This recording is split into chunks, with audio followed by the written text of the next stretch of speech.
All right, so the recording has started. So I'm going to share my screen and officially introduce Charles, our presenter today.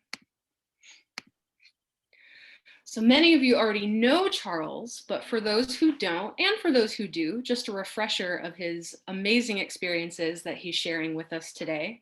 So Charles Koehler has taught a continuing education tour course on the 1904 World's Fair for over 35 years. He's a co-founding board member of the 1904 World's Fair Society. He interviewed 37 attendees of the 1904 World's Fair for a 45-minute video documentary. He also wrote and researched material for The World's Greatest Fair, a 2-hour award-winning documentary. And I'm going to include a link to that at the end today, in case you'd like to check that out. He presented an earlier version of this presentation that you're about to see today at the Creating Change conference in 2004. And on top of it all, he is also an active member of Promo and is a co-founding board member of both Sage of Promo Fund and Primetimers St. Louis. So it is a real honor to welcome Charles and to have him share his knowledge with us. So with that, I am going to go on mute. We're going to take questions at the end. If you have questions that occur to you throughout the presentation, feel free to drop them in the chat. I'll be keeping track of those. But let's try to stay on mute just to minimize any background noise during Charles's presentation. If I mute you, please don't take offense. It's just to make sure that Charles, that we all have his attention. So without further ado, take it away. Well, thank you. Thank you very much. Thanks for everyone's interest in the 1904 World's Fair. And I'll go share my screen with you all for the presentation. And we'll hopefully start the slideshow. So this is the presentation, which as Molly mentioned, I originally gave in 2004, which was the 100th anniversary of the 1904 World's Fair at the Creating Change conference when it was in St. Louis. And since that time, I've revised it with more new information that came from both personal research as well as help from Steve Brawley of the St. Louis LGBT History Project and also Ian Darnell of the Missouri History Museum. Both of them have been very helpful. And so we'll be going through about 98 slides covering a lot of information. So again, please do use your chat function or whatever, and we'll get to the questions at the end. Let's see, I'm skipping through some things. When I ran into a book a number of years ago, written by a St. Louis man, in which it was published in 1901. And this man was very distressed about being attracted to other men. I was wondering how many other people may have had the same concern that he did, and also who might have also attended the 1904 World's Fair.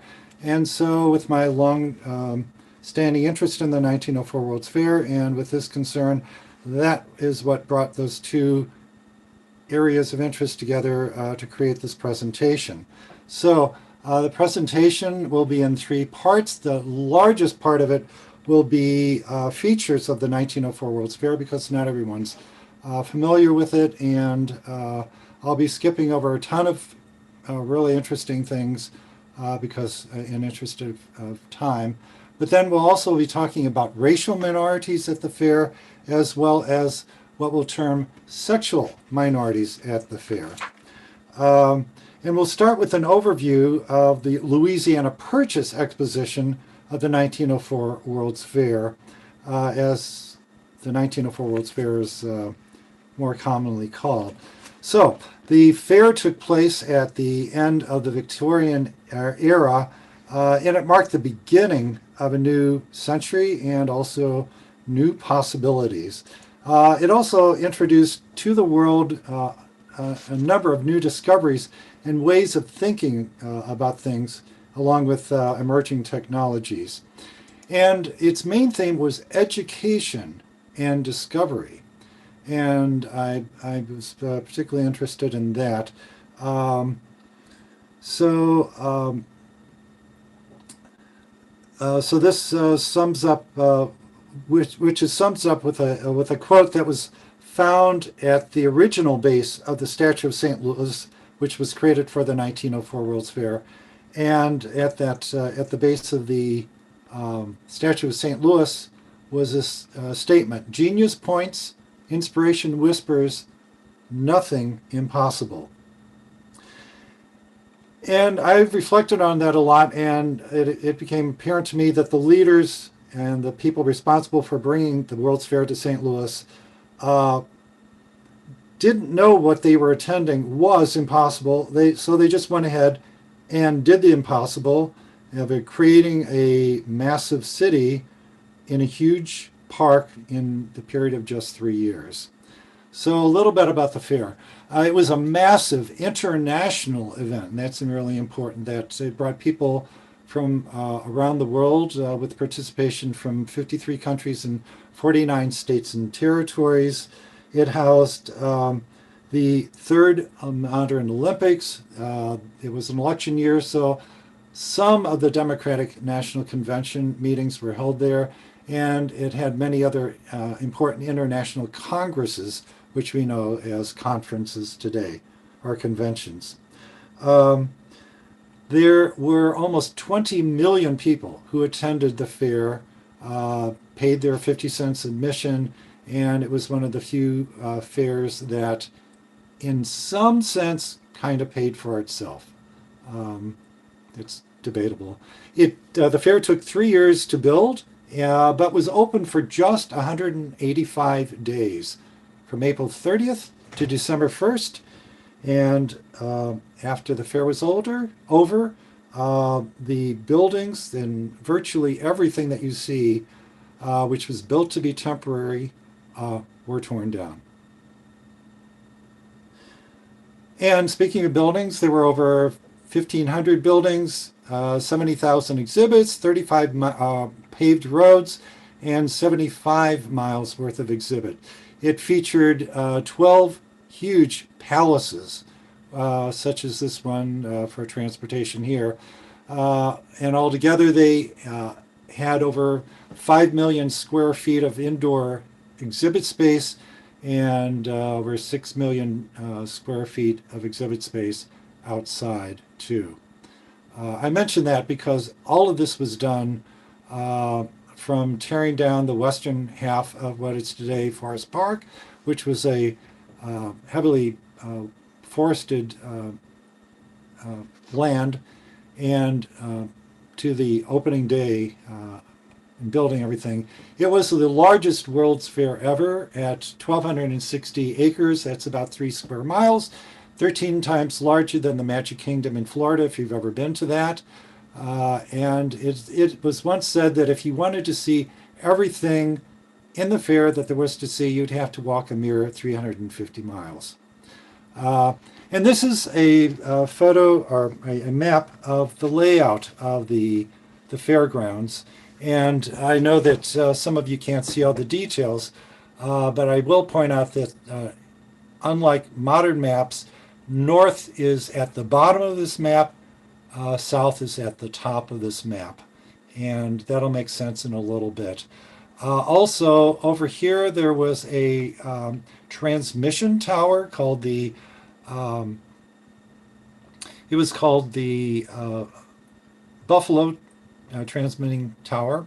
And a panoramic view was of the fairgrounds, or at least half of the fairgrounds was taken from that viewpoint, going all the way up to the U.S. government building, and then down here, parts of the way that most people arrived at the fair, coming from either streetcars or buggies or trains at Union Station downtown. So let's next take a look, and I'm going to have to do a little bit of magic. Okay. Molly, have you been seeing everything? Yep. Good. Okay. Now we go to the dangerous part here. I'm going to pause, share, stop share, and then go to um, another view.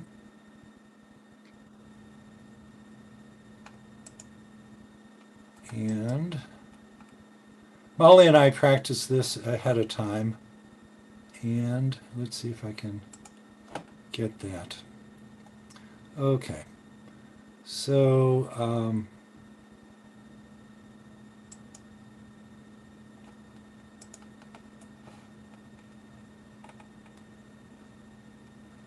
Molly, what are you seeing now? Don't see your screen yet. Just Okay, you don't see the screen. Okay, we're working on it. Okay. It's worth it, I promise. Okay. I'm going to end the show and get to this.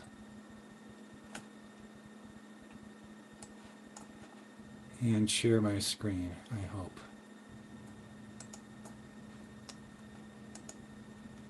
Okay, here we go.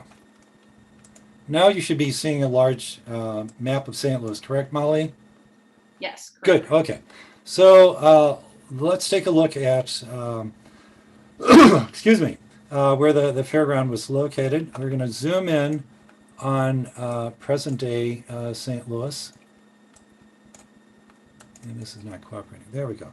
And we can see where it says wildlife and Picnic Island, that is actually Forest Park today. And we're going to zoom in a little bit closer, and we see where today's St. Louis Art Museum is located. Down here we see the World's Fair Pavilion, which was built after the fair, and also a little bit over here, it's something that's a cypress swamp entrance. That's actually the bird cage, which was originally from the 1904 World's Fair, left over from that. And this is what an approximate overlay of where things are located. So this is where the bird cage was, and of course it's upside down. The Fine Palace of Fine Arts, which is today's World's Art Museum. In front of the Art Museum, we would have today the Art Hill and the Grand Basin, but back then it looked like this.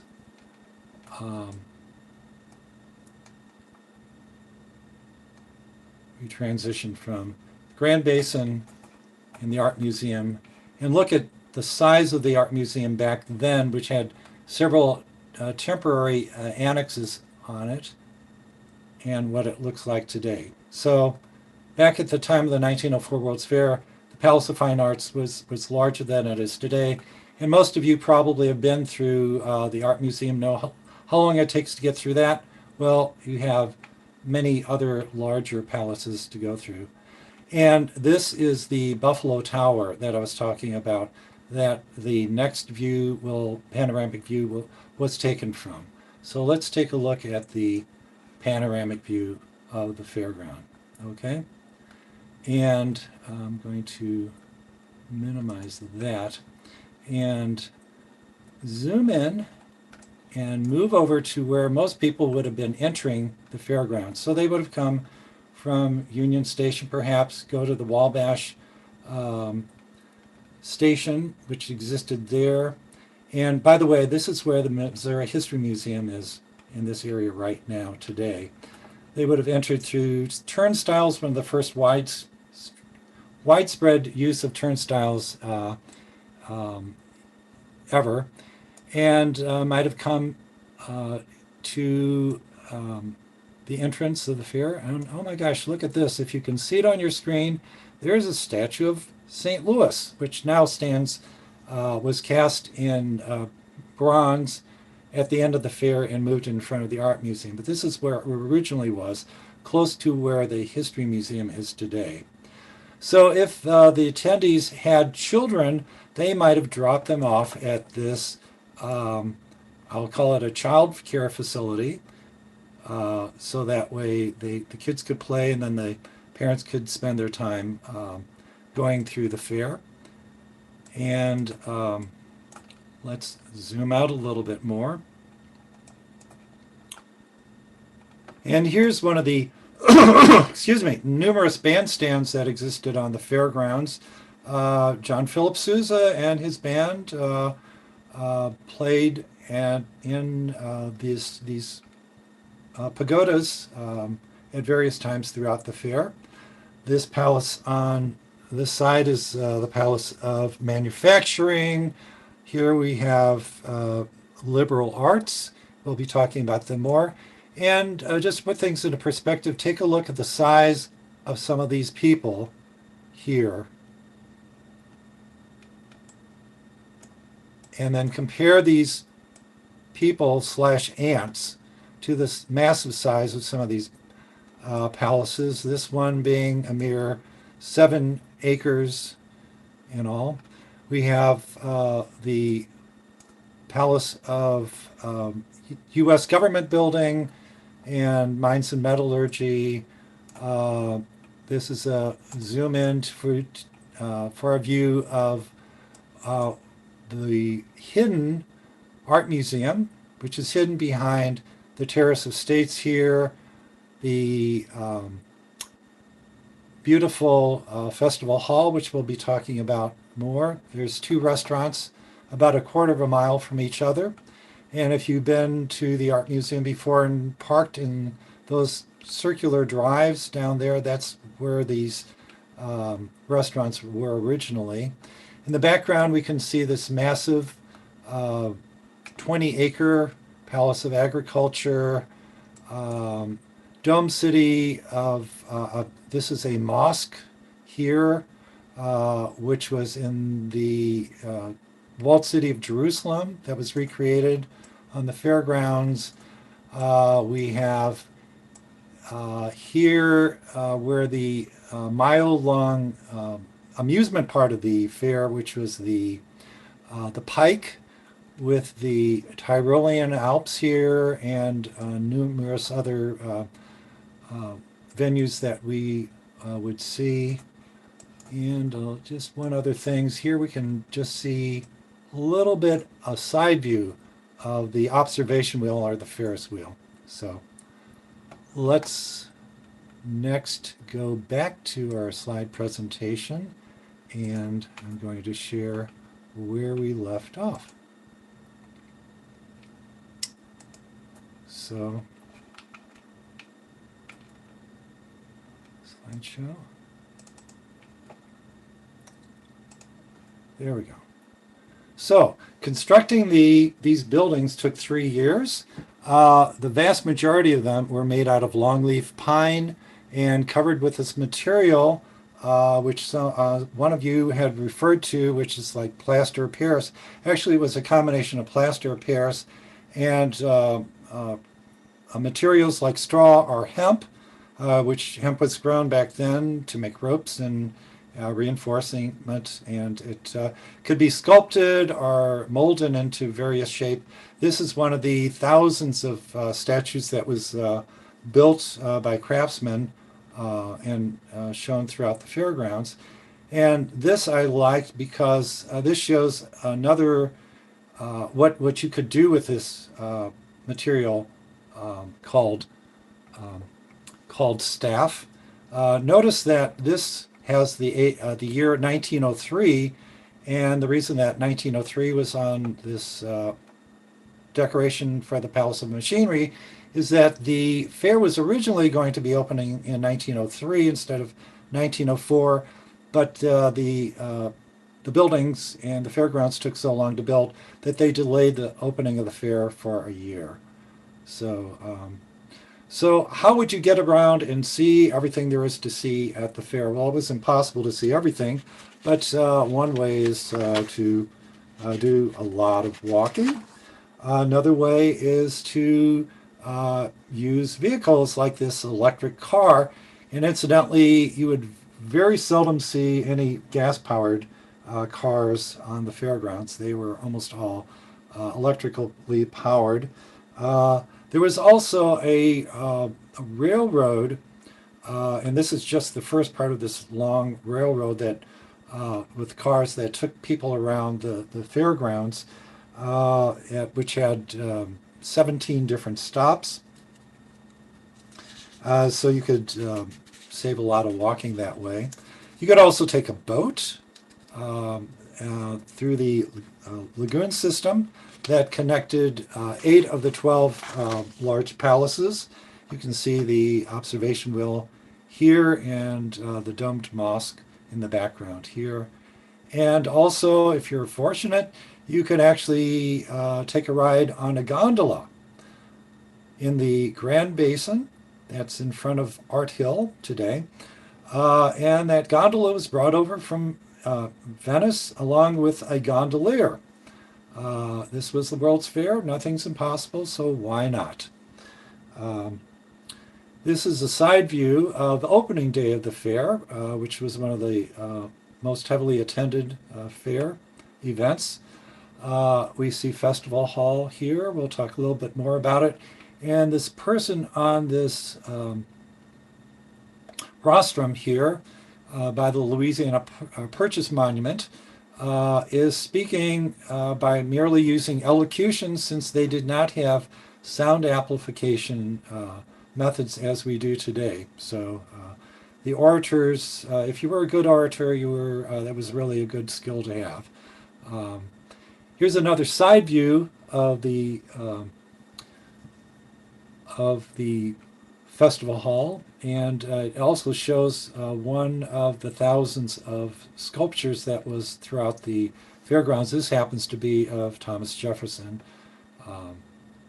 And let's take a third look at the festival hall, which was truly magnificent.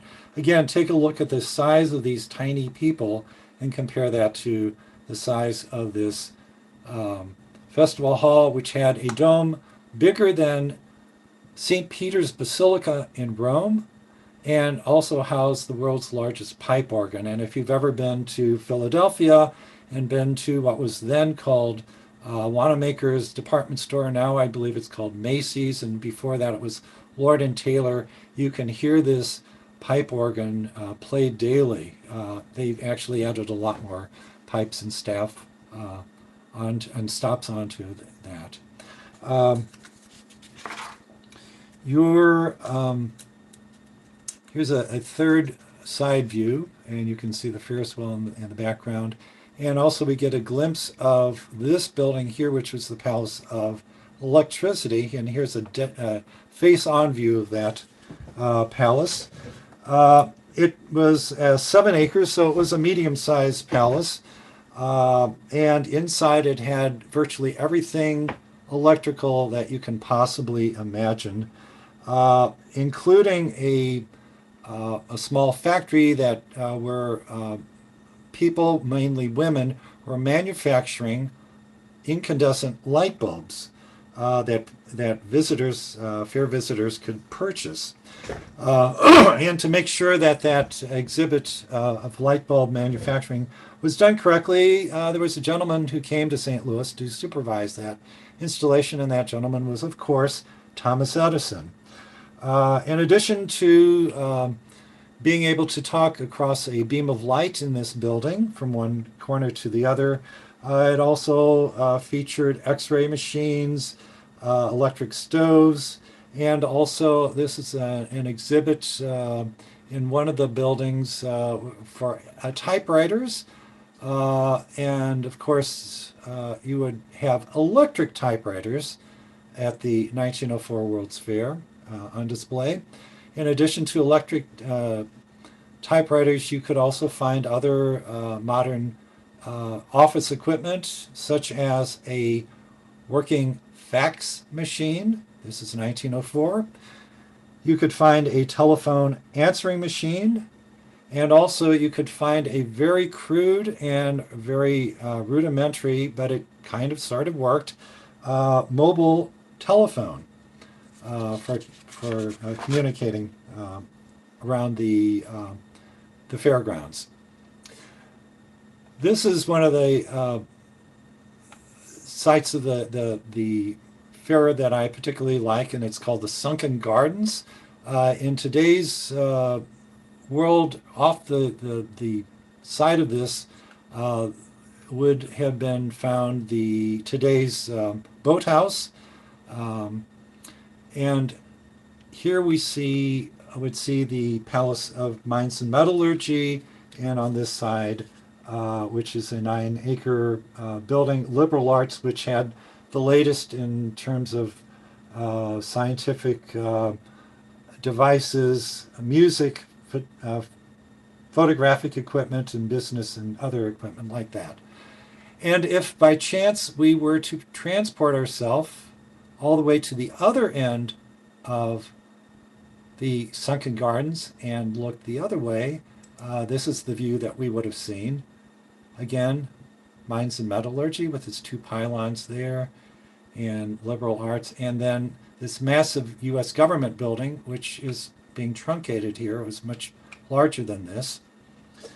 And that building contained displays mainly from the Smithsonian Institute, including a full-size cast of a blue whale. Incidentally, this is just at one end of this massive building. And dinosaur skeletons, things such as meteors. They had a coin press in there for minting souvenir coins. They had a full-size battleship in there. And also they had this darkened room that you could go in. And when you went into this darkened room, things were glowing around you. You could see it glowing because this room housed a material that had been discovered about a decade or so before that held some real promise for source of energy for the future, and that was radium. And so you could be in this room for as long as you wanted to, being exposed to radioactive rays, and after coming from the Palace of Education of Electricity and standing in front of an X-ray machine running full blast all the time. So it was a fun place to be. This is a side view of the Palace of Education, which was on the other side of the Palace of Electricity. And here they have, this is a 7-acre building, and they had in here working classes, everything from kindergarten, which actually incidentally started in St. Louis years ago, before the fair, to graduate level. And they also held international conventions covering the latest developments in anthropology, sociology, medicine, education, and what we know today as psychology and politics. There was also a school for deaf children, and one of the people that visited with Annie Sullivan was the very popular, at the time, Helen Keller, who also gave presentations at the 1904 World's Fair. Whoops, I jumped ahead. Palace of Manufacturing was 10 acres. It was considered the shopping mall of the fair, where you could buy virtually anything you'd need for the home. It had the latest in fashion and furniture and much, much more. And this was not actually a Black Friday day where everyone's crowding outside. This just happens to be a particularly popular day at the fair. So we move on to the Palace of Machinery, 10 acres also. That showcased the latest in large generators, motors, pumps, printing machines, printing presses, and so much more. Palace of Transportation. That was a little bit bigger. That was a 15-acre building. It had 3.5 miles of railroad tracks inside, with mainly railroad trains and cars, but also featuring bicycles, because that was an important way to get around. Here is an old steam car that it featured. And also they did devote a small amount, relatively speaking, of space to these newfangled inventions called automobiles in the Palace of Transportation. And moving on to the largest building was the Palace of Agriculture, uh, which was featured this 110 or so feet diameter clock with hands weighing about uh, tons in front of the building, with the mechanism at the top here, which controlled the movement of these hands to keep time. And actually, the 1904 World's Fair Society bought the operating mechanism, which was kept in this part of the building. And now, if you go to the Missouri History Museum, you can, upon entering the exhibit that talks about the 1904 World's Fair, one of the first things you see is this controlling mechanism that looks a little bit like a short grandfather's clock.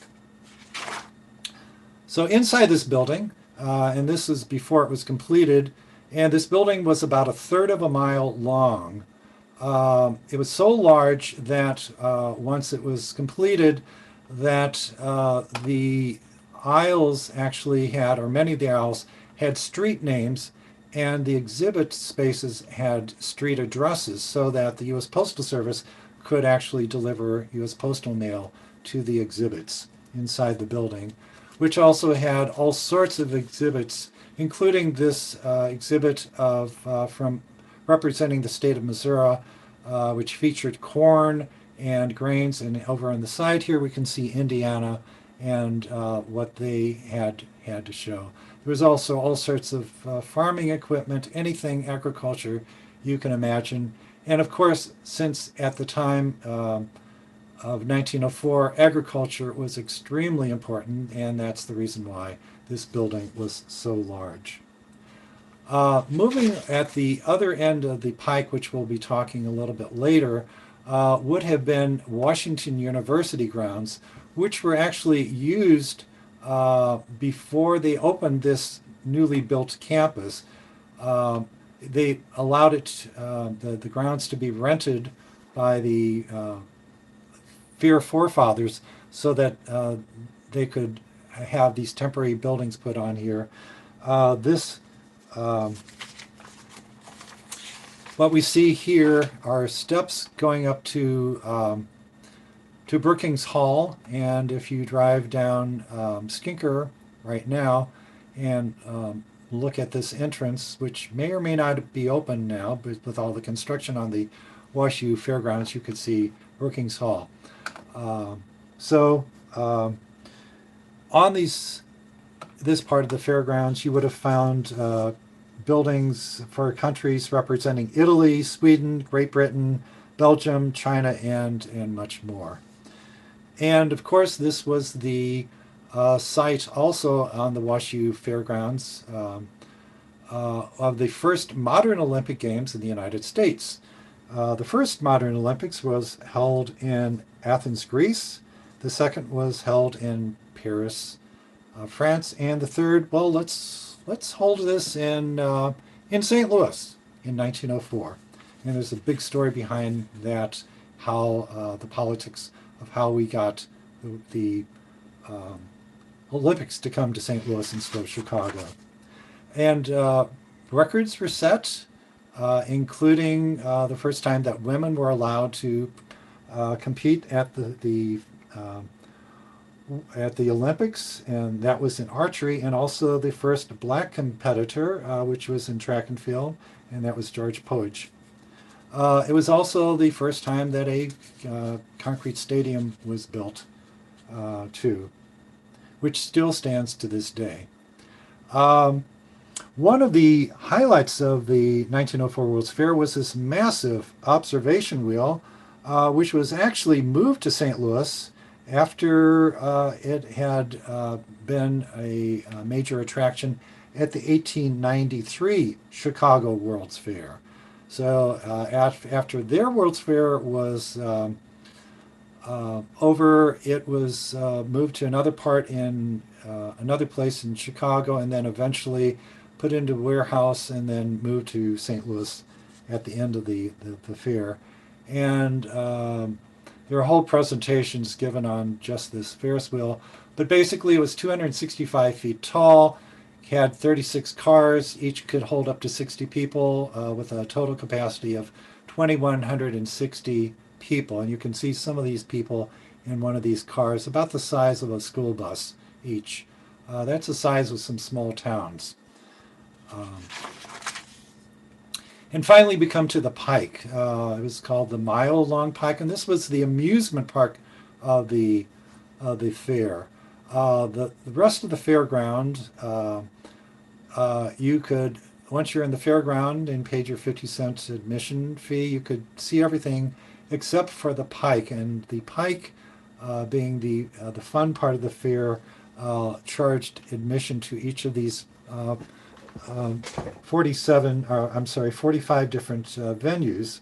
Here we can see the Over and Under the Seas, Mysterious Asian. We'll be talking about Asia and the people that were represented there a little bit later on.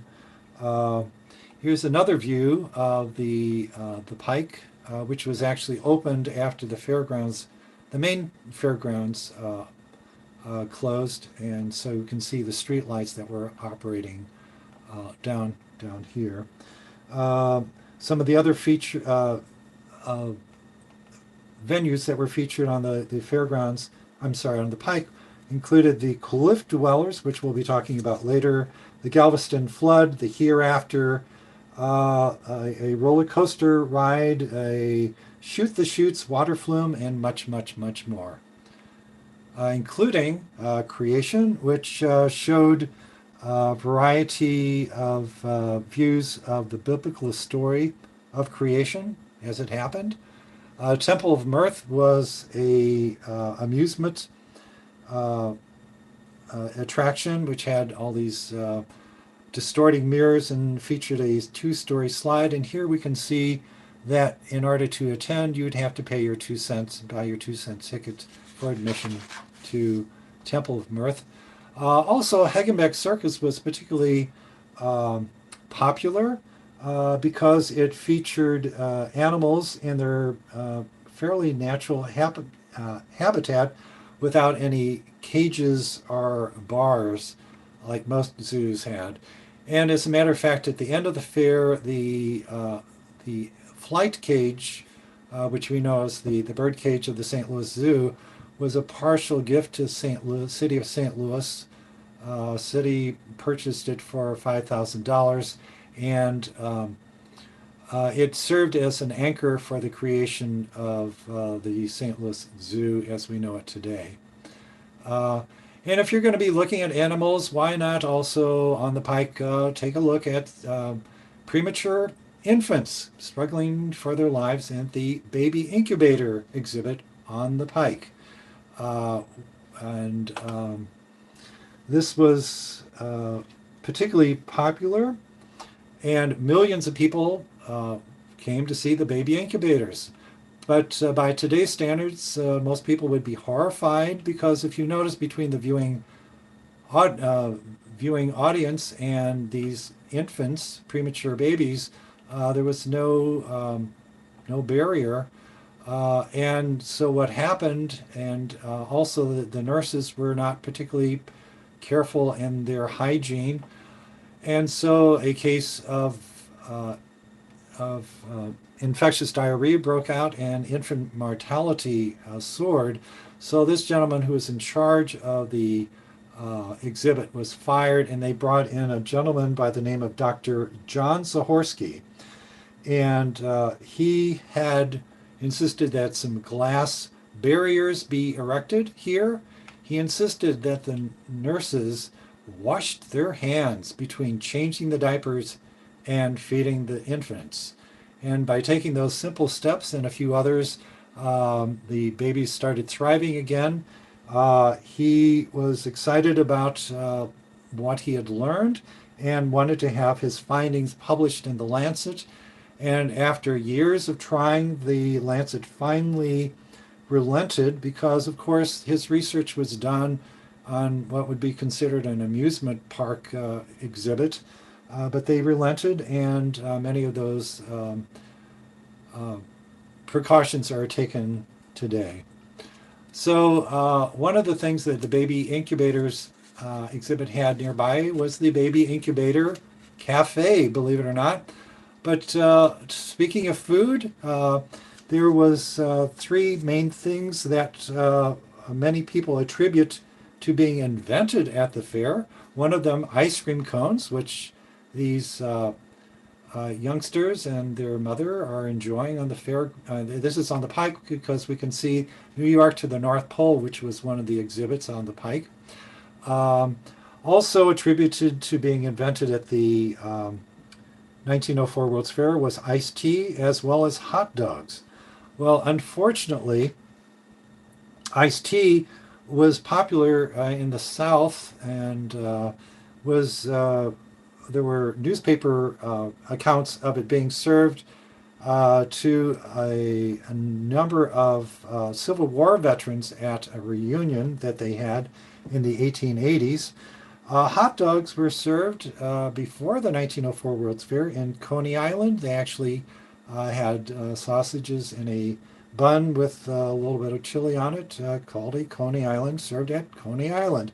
And ice cream cone, a flat-bottomed cone, was a patent was granted in 1903 to Italio Martioni before the 1904 World's Fair. However, some people do claim that the cone might have been, as we know it now, invented at the fair. So we can say safely that all three of these foods and a number of other ones were definitely popularized at this international fair. And after the fair, we would see them consumed at other places around the world. Speaking of food and places where you could eat it, included the Tyrolean Alps, which had this massive mountain made out of staff, which was hollow inside, and it had these tram cars that you could experience what it would have been like moving through the and seeing the scenery of Bavaria. And afterwards, you could either dine outside at the in the Tyrolean Alps and be served. They could serve up to 3,500 diners at once, or if you wanted to go a little bit more upscale, you could go inside to this magnificent dining hall, which could seat up to 2,500 people at a time. Note the beautiful decorations, including these hand-painted murals on the ceiling. And keep in mind that everything that you see here was built to be used between April the 30th of 1904 and December 1st of 1904. After that date, all of this was torn down, never to be seen again.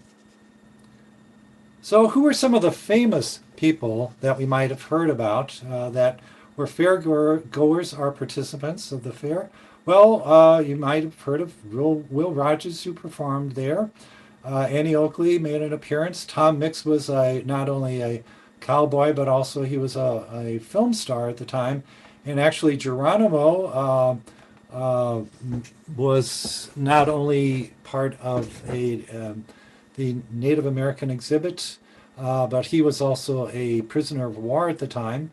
But also he would sign autographs for a fee or even sell you his hat. There's a whole story behind that if you paid the price. We already mentioned Helen Keller being there, as well as Thomas Edison, and Marconi was there of their radio and broadcasting fame.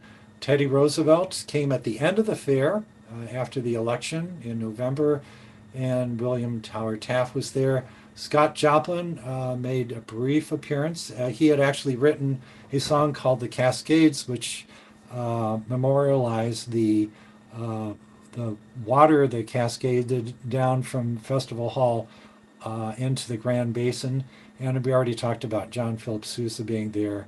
Walt Disney. It was interesting. He was only about 3 years old when his parents brought him to the fair.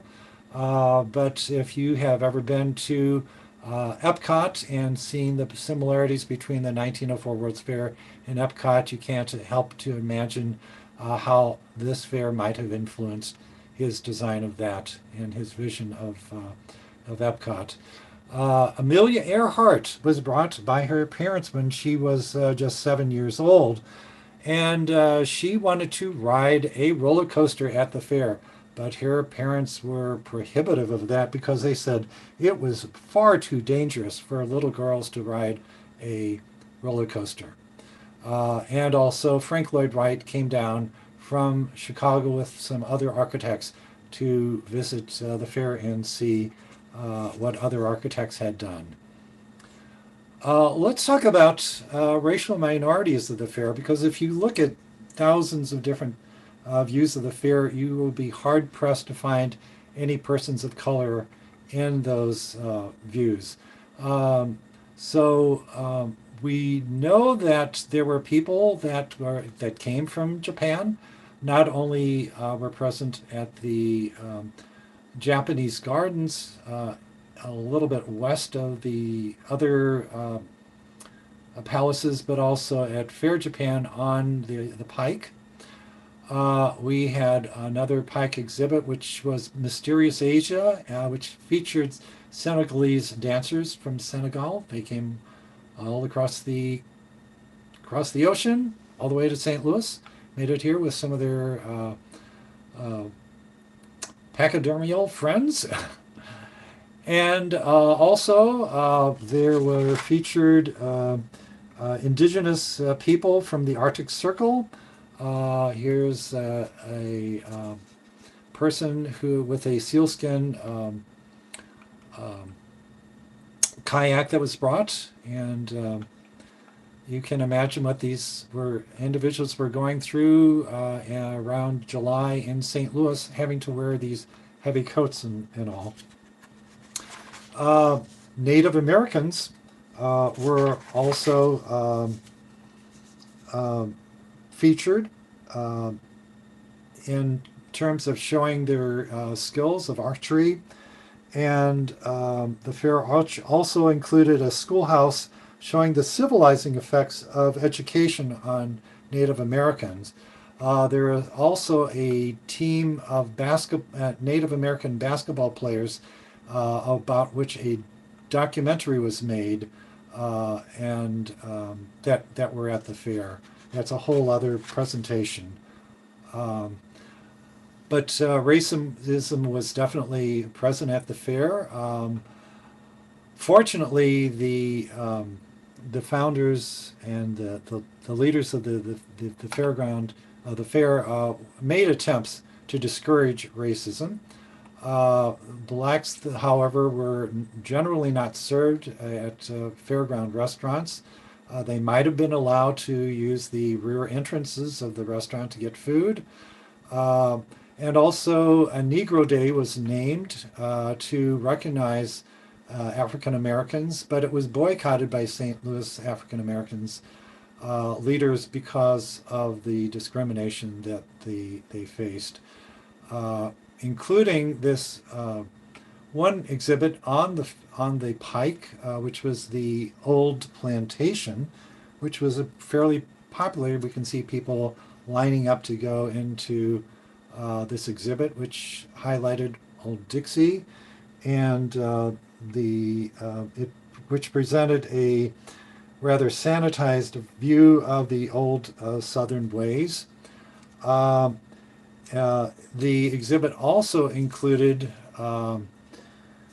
a recreation of a former housing that was provided for people that might have worked on these plantations, picking cotton, and some of the individuals, keeping in mind that this was not 40 years after the Civil War, some of the individuals that were part of this exhibit were former slaves.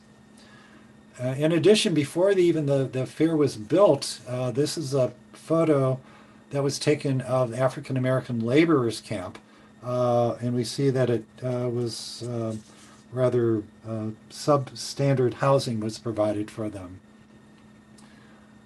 Um, the 47-acre Philippine village took things even a step further. The Philippines were a recent acquisition of the United States, and the exhibit showed its people and also individuals from Africa to the world, including these 5 tribes, the Bagabos, the Samal Moros, the Visayans, the Negrito village, and also the headhunting and dog-eating Igorotis. In essence, human beings were put on display, and some people referred to this as an anthropological zoo, where pygmies were requested to dance on display, and head-hunting Igorotis were expected to eat dog daily, even though they usually would eat dog only for special occasions, somewhat as we would eat turkey for Thanksgiving or Christmas. Furthermore, Igorotis would sometimes be diving for pennies that were tossed into this lake, which is now Arrowhead Lake, or was then Arrowhead Lake, by fairgoers. In addition, there were a number of contests that were developed by anthropologists, scientists who were trying to prove the superiority of different racial groups. Here we have Native American tribes that were doing tug of war, and here a Igoroti is demonstrating his skill at archery as part of that, and there's a whole other presentation on that. So we've taken a look at racial minorities. Now let's take a look at sexual minorities as we consider their potential place in the World's Fair and the challenge of defining gender and sexual identities in the past. So the term sexual minority is defined as a person or group of people whose sexual or gender identity, orientation, or practices differ from the majority of the surrounding society in which they live. It's an inclusive term that is used by some people to refer to LGBT people now and are non-heterosexual persons, and it can also be used to refer to non-binary, including third gender or let's say two-spirited people that might be Native American or even intersex persons. When we talk about sexual identity and compare it to today's sexual identities, today's is expansive and inclusive of the concept of LGBT identity, and did not exist at the time in 1904. And today's LGBT terminology presents a challenge if we apply those same letters onto the sexual orientation and or gender identity of persons living in 1904. So instead, if we take a look at the historical evidence of a person's atypical behavior and our circumstances that they lived under, and then we would consider that to be part of their identity. And if those behaviors and our circumstances parallel today's concepts of what we call LGBT identity, we term those persons as perhaps likely being sexual minorities. Unfortunately, they are not around that we can interview them today and find out what they really think about if they could travel to 2021. So let's take a look at the international treatment of sexual minorities in 1904. In Germany, sexologist Magnus Hirschfeld refuted the commonly held degeneracy theory of homosexuality in his paper in 1901, and he conducted the first large-scale survey of what he called sexual preference. In this case, it was looking at men who had sex with men, and he found that 2.2% of the people that he interviewed fell into that category. That was his research done and published in 1903. In England, the author Edward Carpenter published the first English language anthology of same-sex love writings in 1903. The Netherlands, a major newspaper, published the first documented lesbian personal ads in 1900. And in Russia, very progressive, the penalty for male sodomy was reduced from 5 years in Siberia to a mere 3 months. So I guess that is progress if you consider spending 5 years versus 3 months in Siberia. If we take a look at how United States treated sexual minorities in 1904, it went all over the place, but in general, legally, same-sex activity was illegal in all states and territories with the penalty of imprisonment, hard labor, or other severe punishment. Medical world took treatment in form of aversion therapy, hypnosis, or psychotherapy, and this was in 1904, although some psychologists took other views and prescribed cold water baths and vasectomy. I don't know what that would do, but actually castration was not uncommon treatment. Religious groups, this might sound familiar, prayer to save the soul and also condemnation to eternal hell, and societal views as a whole oftentimes was ridicule, ostracizing, condemnation, and also marginalizing people, which resulted in assaults, murder, and suicide, which of course we see to this day. Although some groups were rather tolerable and with a live and let live attitude. So we know how people as a group were treated, but if we, what were some of the sexual minorities? Were they also very different from the LGBT people of today? So let's look at some photos of some male couples from this time period, from about 1904 and maybe the Civil War in that era there. And in these photographs, which were pictures taken from a recently published book called Loving, which had pictures from the Nene Treadwell collection.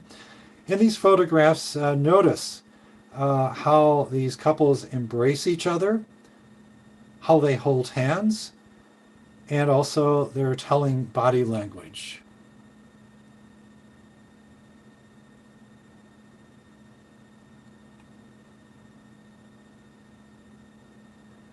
And these are photos of individuals, couples from the period around 1904 and a little bit before. A rare photograph of an African American couple. If you notice, he has not only his hand on his knee, but also this gentleman's leg is over the other one's. This was all posed in a studio.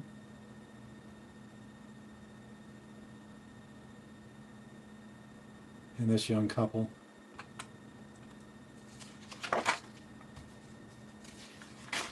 In addition to the photographs, we actually have stories of St. Louisans from the 1900s, including this groundbreaking publication called The Story of a Life by Claude Hartland. It was the first known U.S. gay autobiography, published in 1901, published by a St. Louis medical textbook publisher. And the author writes about his, among many other things, about his lonely life in St. Louis, although he spent a portion of his life outside of the city of St. Louis.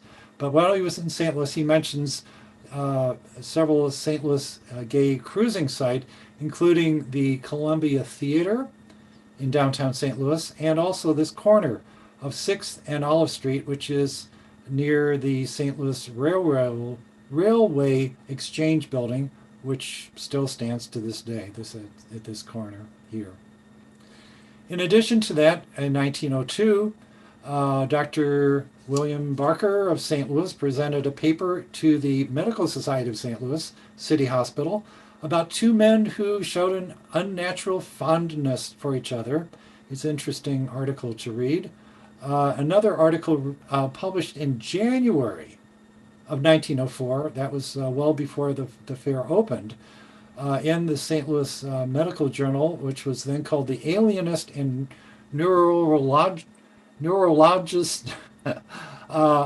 They published an article about a St. Louis doctor, a Dr. Charles Hughes, who was very desperate, and he was seeking castration as a cure to his homosexuality. And this article is interesting because the article, which is rather lengthy, actually refers back to this 1901 publication that I referred to, and mentioned that that publication was not allowed to be mailed through the U.S. Postal Service because of its content. And in 1906, Dr. Evans published an essay in the St. Louis Medical Review called The Problems of Sexual Variance. And then in 1907, a rather lengthy St. Louis Post-Dispatch article printed a story about a woman who lived as a man for more than 60 years. So it's interesting to speculate if any of these people had actually attended the 1904 World's Fair. So even though that is speculation, we wonder just by extrapolation how many sexual minorities might have attended the 1904 World's Fair. Well, we know that a total of almost 20 million people had attended the fair, and an average of about 105,000 visitors per day, plus an additional 5 to around 20 up to 20,000 people who lived at various times on the fairground. That gives us an average of around 120,000 people attending or being on the fairgrounds daily. And if we assume that, let's say, 3.5% of them were what today we would call LGBT, then that would give us a head count of around 4,200 being on the fair daily. If 5%, which is getting closer to what today we consider surveys show, actually 5% and above, then that would bring it up to 6,000. So doing the math, we estimate between 775,000 to over 1 million sexual minorities attended or were present at the 1904 World's Fair.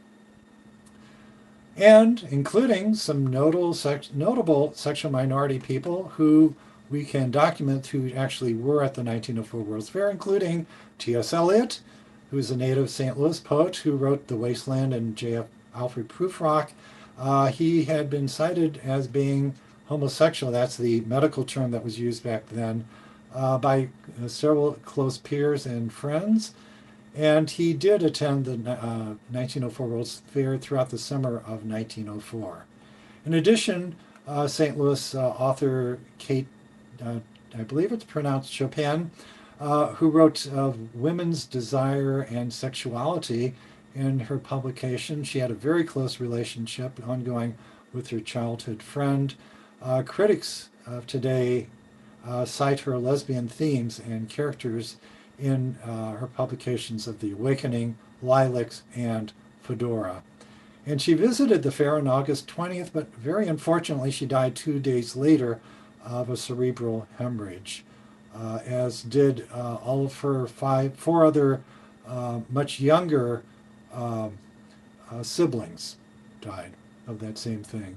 Jane Addams attended the fair. She was a very popular social worker, activist, and worker for women's suffrage. She established Hull House, I believe it was in Chicago, if I'm not mistaken, to provide education and health care for the poor, and was awarded a Nobel Peace Prize in 1931. And she lived with her female life partner for over 43 years. Dr. Mary Edward Walker had the distinction of being the second woman in the United States to graduate from a medical school. She was also the only woman to ever earn the Congressional Medal of Honor for her medical service in the Civil War, and actually she was a prisoner of war during the Civil War. She was captured by the South. She married her husband wearing trousers and a man's coat.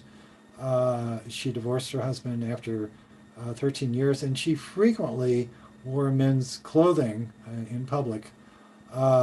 She did fight for women's right, for health, and also for dress reform for women.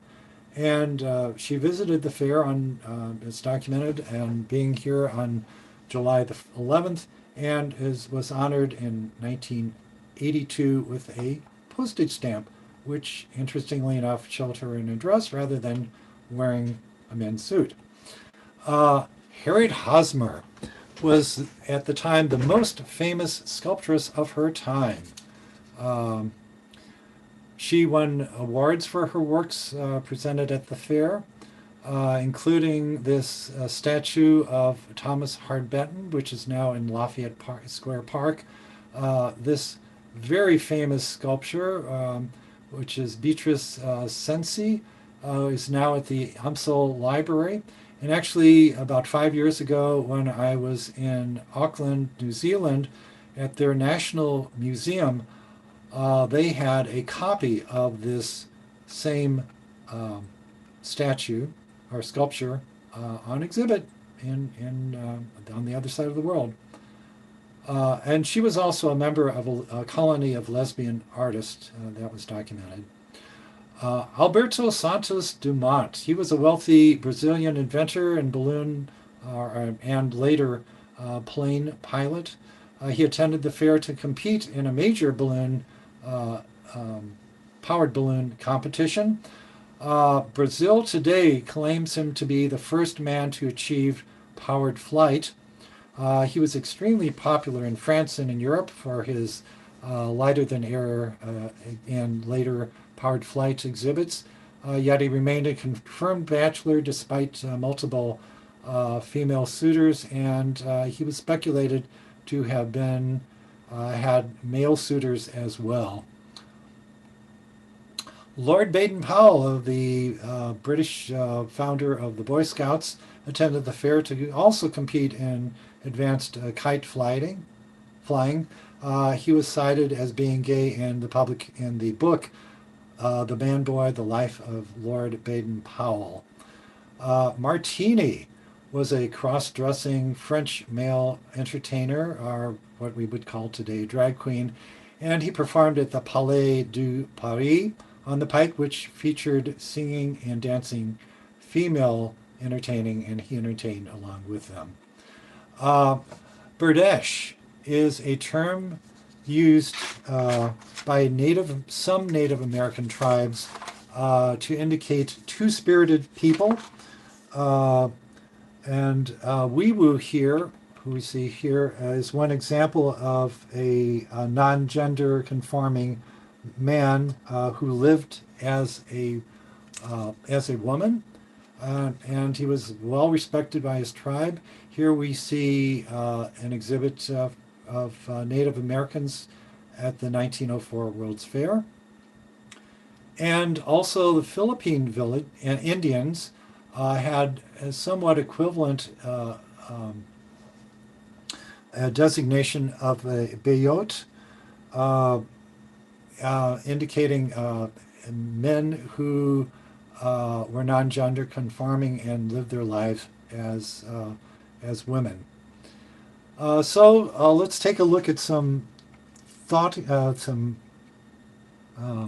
parting thoughts as we close our presentation and reflect on the beauty and diverse wonders of the 1904 World's Fair and also its diverse attendees. So let's for a moment consider if you were a sexual minority living in 1904 and ask yourself these questions. What would your main concerns be? How would you self-identify if you could travel back and live in 1904? who would you, who could you safely tell about your life and your true identity? And how could you safely meet others like you? And what could you do to improve your situation in life? And moving from 1904 and considering all of these things that you might be facing, let's take a look at where we stand today. What progress has been made since 1904? Well, today there's as in the news, there was a publication that survey showed that 3/4 of Americans, by one survey, support LGBT non-discrimination laws. So that's real progress. Um, and it's interesting to reflect and consider the impact that technology has had on gaining equality and social justice for LGBT folks and other minorities as well, through the use of the internet and social media, bringing awareness of discrimination against LGBT folks. And it's virtually impossible for anyone today to not know of someone who is LGBT or gender nonconforming. And what progress have we yet to make? Those are some of the questions that we have, and I believe that Stephen and or Molly might have some things to say about that. So without further ado, we'll go to questions, and I will stop share, and we'll continue our discussion. So, I first want to say thank you, Charles. I have always known that the World's Fair was a big deal. Like I knew that in my mind, but I don't think I've ever seen any of the photos that you shared with us today. So I learned a lot, and my perspective has definitely shifted about the World's Fair, but I think about St. Louis as a place too. So thank you for that. thank you. But yeah, if folks have questions, feel free to unmute yourself or drop your question in the chat. Either way, however you'd like to do it. Do you want to take a look at the chats that you've gotten first, if there are any that stand out? Yes, there haven't been questions in the chat, Okay. more just like, whoa, look at that kind of things. Yeah, and actually the photos that I showed are just the bare scratching the surface of everything there is to show. And this is the 25-cent tour. Charles, can I ask a question about the photos?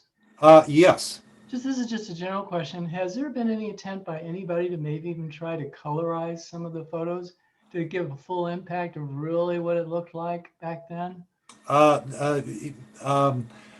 Colorize, okay. That might have been considered. I do know that a number of the photos that you saw were actually from large photographic plates that are now in the possession of both the St. Louis City Library and also the Missouri History Museum. There is a major effort underway that thousands of them have already been digitized, scanned and digitized. And in terms of colorizing, stereo view cards, which I'm a huge fan of, and actually I put together a 20-minute 3D presentation on the 1904 World's Fair that I use as part of my presentation that actually I do with Doug Schneider on the 1904 World's Fair. Some of those are colorized, but they're hand colored, yeah. But they are generally speaking of a inferior quality because they had to be hand tinted, but it could be done. Yeah. Yeah, Any I other just questions? wonder about that because you always think about that one scene at the end of the movie Meet Me in St. Louis where they showed the whole area being lit up and it's in full color. And of course, they had recreated that just for the movie. But Not totally accurate, but yeah, I know it is. Hollywood version of It's Hollywood, yeah, yeah. But still, it just gives you the idea of at least the feeling of maybe what the impact really was Sure. back then, being there in person. So that's another reason I brought the coloring up. Okay, yes. That's Other questions, comments? Stephen has a question, and Yeah. then we have a question in the chat. So let's go to Stephen first. Okay. Sure, and someone can probably unraise my hand, but yeah, I apologize. I had to step away for a minute for a media thing, but how did they fund the construction of the thing? And I also just wanted to say one more note while I was unmuted. Molly, challenge accepted, and Charles, I'm feeling inspired. So I do have a top hat.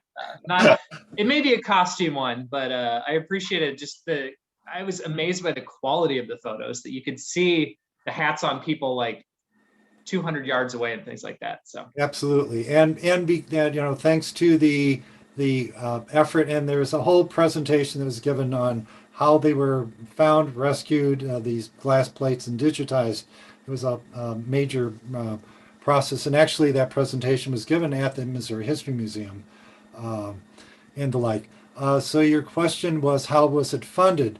About a third of the money came from the state of Missouri, a third came from the federal government, and a third came from the sale of bonds to mainly the people, citizens of St. Louis. And these, from a marketing standpoint, it was very clever in that these bond certificates were very beautiful and suitable for framing. And so normally, if you would want to cash in your bond to get your money back, but most people just kept these bonds for souvenirs. And so you could say that in a way we made one of the few World's Fair that actually made a profit, but had all the bonds been cashed in, we might not have made a profit. So that was the disclaimer. So. Yeah. So you're trying to pick up some tips on how to fund the work that Promo does, correct? always have that fundraising development thought in my brain. But yeah, that was really interesting and ingenious with the bonding. That's really smart. So start selling some beautiful bonds suitable for framing, and you can keep the money. So there. So we had a question in the chat first, and then we'll get to Charlotte, and then we'll get to Bill. Good. So Enya asked, Charles, if you have interviewed any LGBT folks who attended the fair? The answer of the 37 people that I was very fortunate to be able to interview as part of this document, the shorter documentary, to my knowledge, none of them were. However, there was a gentleman who wrote a book on the 1904 World's Fair. He had worked, among the many places he had worked was at the St. Louis Art Museum for a number of years. His name was Carl Ebert. He wrote 2 books. One is about souvenir spoons on the 1904 World's Fair, and the other one was a really interesting book called The Fair That Wasn't. And this was, I actually got some information on the 1904 World's Fair by talking to him, even though he didn't attend the fair. But this was when in the early days before I was fully out to anyone, and I found out that he was gay. So Carl Ebert, unfortunately, he passed away about 10, 15 or so years ago, but he was a really interesting person. So, yeah. Great, thank you. And then we'll take it to Charlotte. Yeah. And also a little footnote, there were at least 4 other people who happened to be LGBT who published books on the 1904 World's Fair. So, yeah. Great, thank you. Not all of them are out, so I won't give them their names. So, yeah. Yes. Charlotte. I dropped in the chat that my grandfather helped build the New York to the North Pole exhibit. Oh, we go.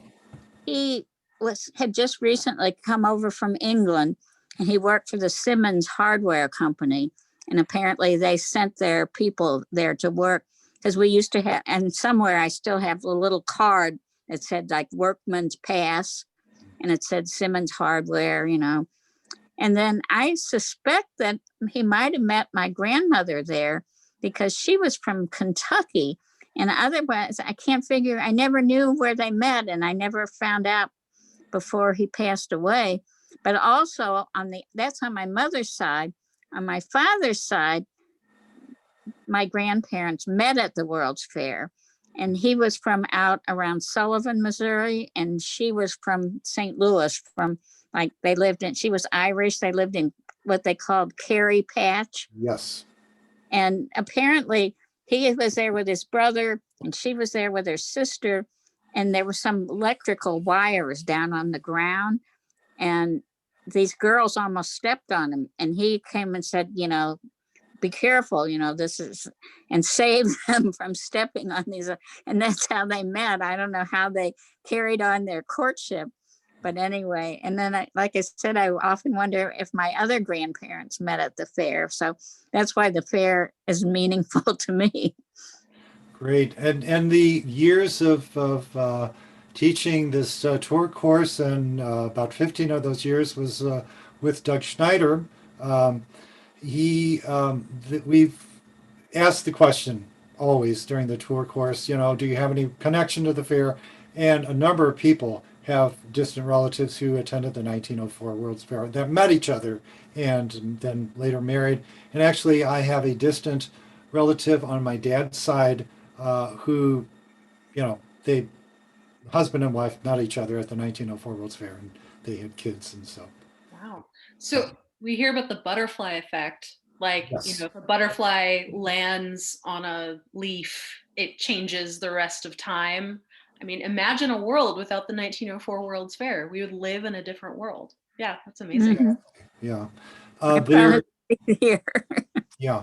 There's a book called, that was written by, I'm drawing a blank on her name right now, Diane Rodemaker, called Still Shining. And it's about things that are remained from the 1904 World's Fair that can be found throughout the United States and around the world that are remnants of the 1904 World's Fair. One small example, if you go to the Japanese gardens in Missouri Botanical Gardens, you will find some stone carved small pagodas that are from the 1904 World's Fair. Oh, wow. Neat. Yeah. It's just one example.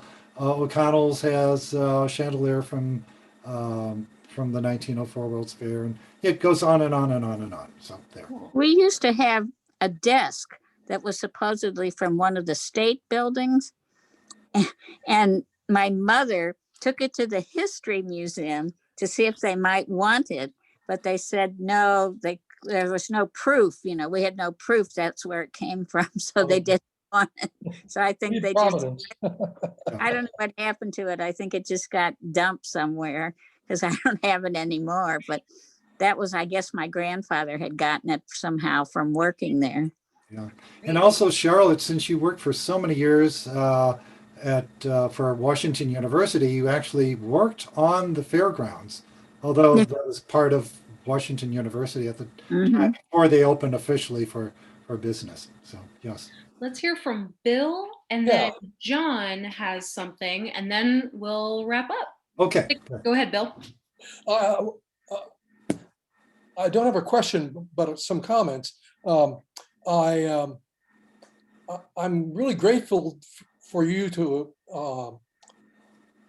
put the overlays of the maps with current park and the fairgrounds, because I never realized that I always thought that the fairground and Forest Park were synonymous. You know, they were, but it was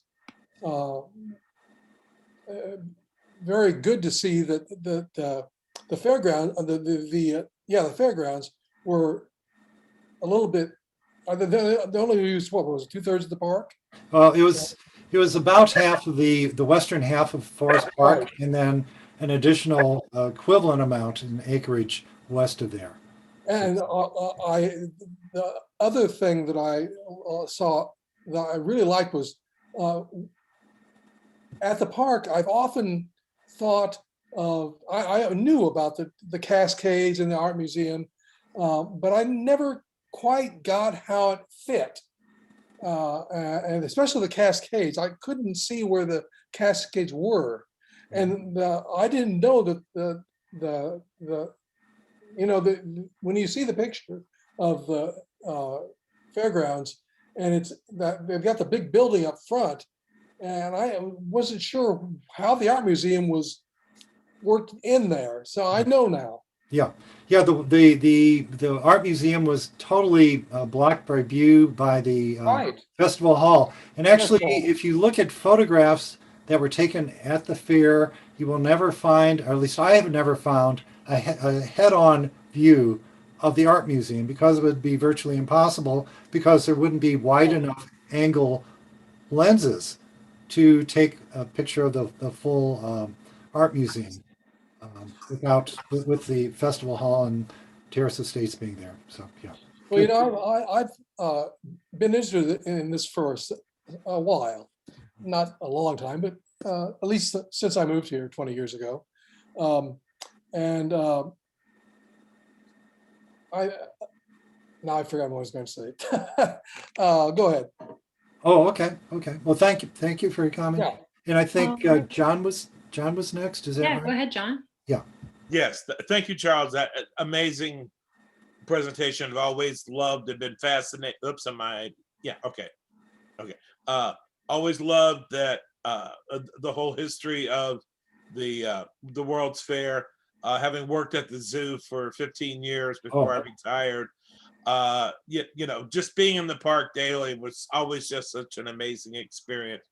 But I was very fortunate. My paternal grandmother was 14 years old when she went to the World's Fair. And it was kind of funny because they fought and saved their money because they were sharecroppers. And they kind of went a little bit to see what else they could do to get maybe into farming full time and stuff, which eventually they did. They still rented the land, but and I was very young. I mean, she died when I was 7, so I only remember a little bit of the story she told me one time about it. But now when I look back I'm just really kind of blown away. Yeah. But my question was, and I found this at the St. Louis Public Library some years ago, the video that Edison did. Have you seen that? Oh no. Yeah. Yeah, it's The amazing. silent one. Are you talking about it's silent film?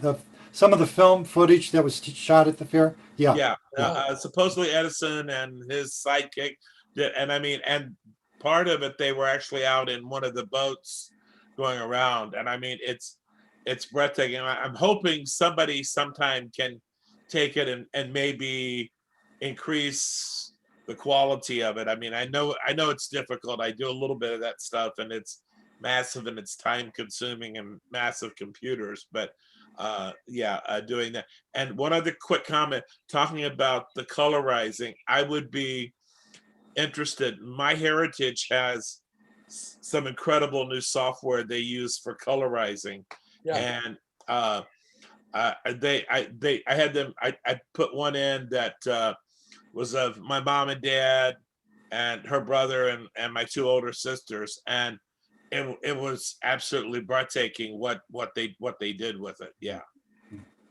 Thank you. Yes, great.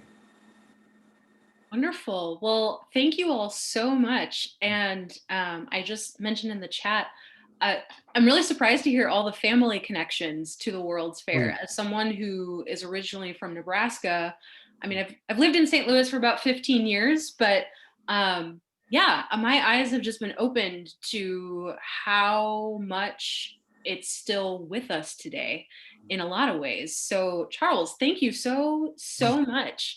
I've gotten to know you over the past few months, and this is a whole wealth of knowledge that I'm so honored to have you share with us. And there's so much more that I don't know about the world. I mean, it's impossible to know everything. Yeah, it just goes on and on and on. Yeah. So I'd really encourage people to learn more about the World's Fair, to check out the World's Fair Society, their meetings, and also really encourage you to also the Missouri History Museum is amazing. Yeah. So. And here's a link in the chat to the World's Fair Society for folks who are interested. But just thank you all so much. And you can mark your calendars for our April Lunch and Learn on April 28th. The topic is TBD. Still working out those details, but our SAGE Lunch and Learns are the fourth Wednesday. I must be ready for it to be Friday. The fourth Wednesday of every month. So April 28th at noon will be our next one. I will send out a follow-up email to everyone who registered today with a recording, and also some of the links and resources that we've shared today and more details about the April session. Great. Well, thank you all so much. It was such a pleasure to see so many new faces today, and look forward to seeing you in April. Okay. Thank you. Thanks for the opportunity. Yeah, thanks everyone. Okay. Thank you. Thank you. Thanks.